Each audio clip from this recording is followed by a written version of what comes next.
দিনকে দিন আমাদের সময় ব্যয় হয়ে যাচ্ছে ইন্ডিয়ান প্রোপাগান্ডা।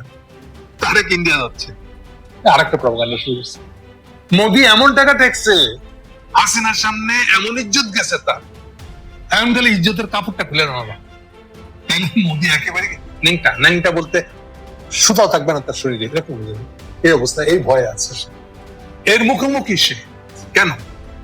সে কোনোভাবে প্রমাণ করতে পারছে না তার তারেক সরকারের উপরে তার প্রভাব আছে। তারেক তার কথা শুনে, তারেক তাকে পাত্তা দেয় না, এরকম না। সো মোদি মরিয়া অবস্থা, বেপরোয়া অবস্থা, যে কোনো ভাবে হোক তারেকের উপরে তার প্রভাব আছে, এটা থেকে প্রমাণ করতে হবে। এইটাতে এমন জায়গায় গিয়ে ঠেকছে যে প্রমাণ করার জন্য এটা এখন একটা ক্যাম্পেইন করতেছে যে আচ্ছা ইয়ে বাদ, তারেক তো পরিষ্কার বলে দিচ্ছে বা তার পররাষ্ট্র মন্ত্রণালয় বলে দিচ্ছে যে আমরা ব্রিক্সের মিটিং এ যাচ্ছি না, কোনো নামেই যাচ্ছি না।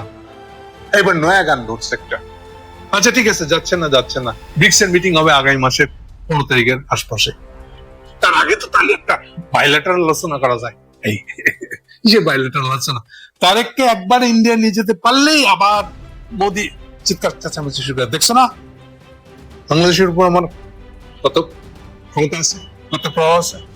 হাসিনা তোমার আওয়ামী লীগরা চিন্তা করে না, আমি তোমাদের জন্য কিছুটা করতেছি, এই হচ্ছে প্রবলেমটা। এইবার তার জন্য কি করছে তারা?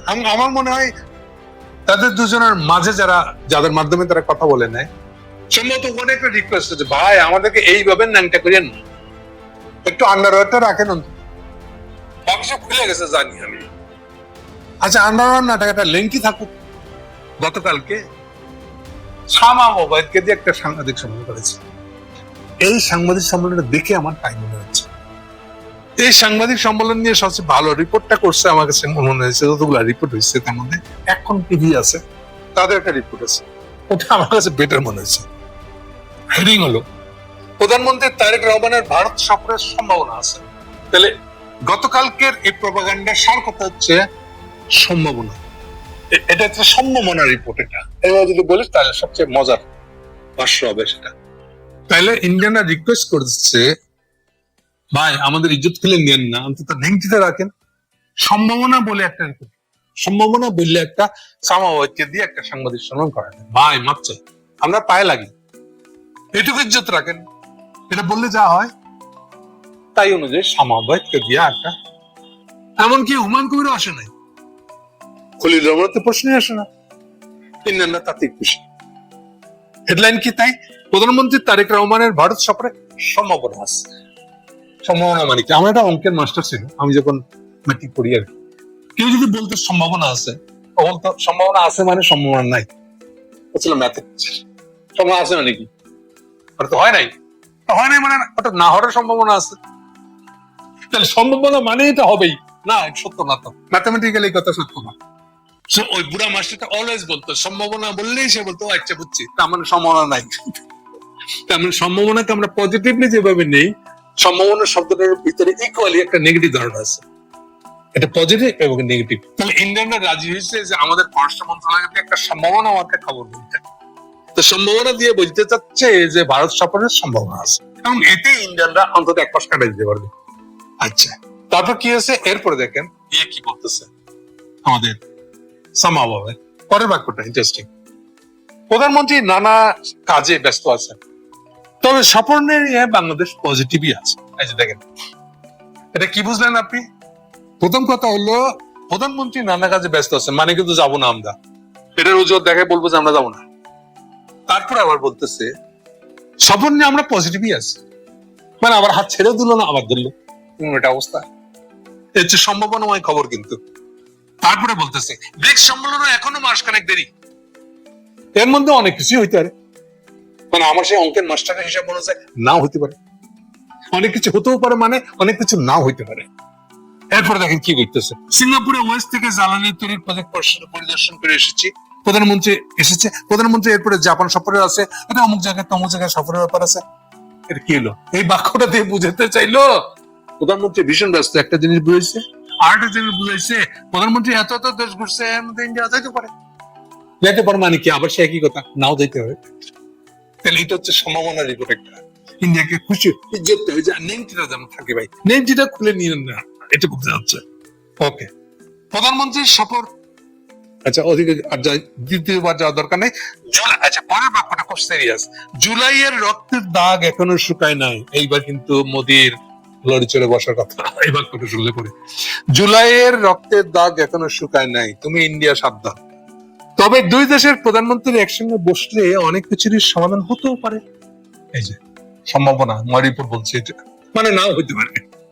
কিন্তু রক্তের দাগ শুকায় নাই, এটা কিন্তু হুমকি দিল, মোদিকে হুমকি দিল, বেশি বাইরেও না।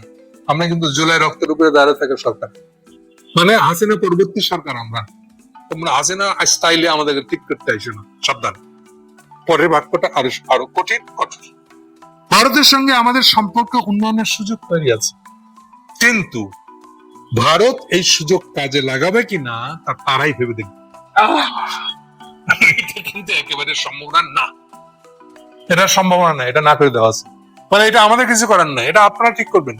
সুযোগের কাছে সুযোগ নিবেন কিনা এখন দেখেন, আমাদের কি বুঝছি এখন। এইবার কিন্তু আমরা একটা খুলে নিচ্ছি, তাহলে এবার বুঝছেন সম্ভাবনার রিপোর্ট। এইবার সব পত্রিকা হেডলাইন হলো তারেক ইন্ডিয়া যাচ্ছে। আজকে এটা নিয়ে এনডিটিভি রিপোর্ট করছে, সেটা নিয়ে 10 জন আবার আমাকে ইনবক্স করছে, হ্যাঁ দেখছেন এনডিটিভি কি লিখছে। আচ্ছা সব রিপোর্ট গুলোতে ওইটা হেডলাইন হলো যে তারেক ইন্ডিয়া যাচ্ছে, ভিতরে দেখবেন এটা সম্ভাবনা। আর লাস্টে এই যে সম্ভাবনার ইয়েটা মেরে দেবো। ফাইনালি শামাবাদ বলতেছে এটা ইন্ডিয়ান ইচ্ছার উপর নির্ভর করে তারা সুযোগটা নিল। মানে আমরা নাই এর মধ্যে, তাহলে কি হলো? তাহলে আরেকটা ইন্ডিয়ান প্রপাগান্ডা এটা। তাহলে যারা লাফাইতেছেন কারা এরা? যাদেরকে আগে আমি বলেছি ঝালর, একটা তো ঝালর পার্টি আছে বাংলাদেশে, যারা এখন আছে নানান নামে নায়ক নায়িকা হয়ে আছে সিনেমা পাড়ায়। ডলি জহুরা ফিরে আসছে। হাসিনা আমলে ডলি জহুর প্রচার করতে আমার সাথে, আমি কামালের ক্লাসমেট ছিলাম, ফলে আমাকে হাসিনা তুমি একটা উচ্চ জায়গায় রাখো। এই ডলি জহুর কয়েকদিন ঘাটতে বেরিয়ে থাকার পরে 2 বছর পরে এখন ফিরে যাচ্ছে, আবার নাটক ঢুকছে। তো এই ঝালর, এগুলো হলো ঝালর, এই ঝালর গুলো এখন বাড়ে আসতেছে। আর সাংবাদিকতার ভিতরে একটা আছে, এই ঝালর গুলা খুশি হইতেছে এই খবর, গায়ে দেখছ তারেক কইছে সে ইন্ডিয়া যাবে। তাহলে হাসিনার সম্ভাবনা আছে, তাহলে মোদির এখনো প্রভাব আছে তারেকের উপরে। এবার বুঝতে পারছেন, বিজ্ঞান ধরতে পারতেছে। একটু পরিষ্কার করে বোঝেন জিনিসগুলো, কোনো কিছুই হয় না আসলে, এটা জাস্ট নেগেটিভ বাঁচানোর জন্য মোদি এগুলো চেষ্টা করতেছে। কাজে আপনারা এগুলা খবর শুনে লাফাই পড়েন না, জাপাই পড়েন না, উদ্বেগ হইস না, একটু তলা হাত দিয়ে দেখেন। আমি এগুলো খবর বুঝতে হবে কি করে, চিনতে হবে কি করে, তার প্রচুর চিহ্ন আপনাদেরকে শিখিয়ে রাখলাম, শিখিয়ে গেলাম। এখন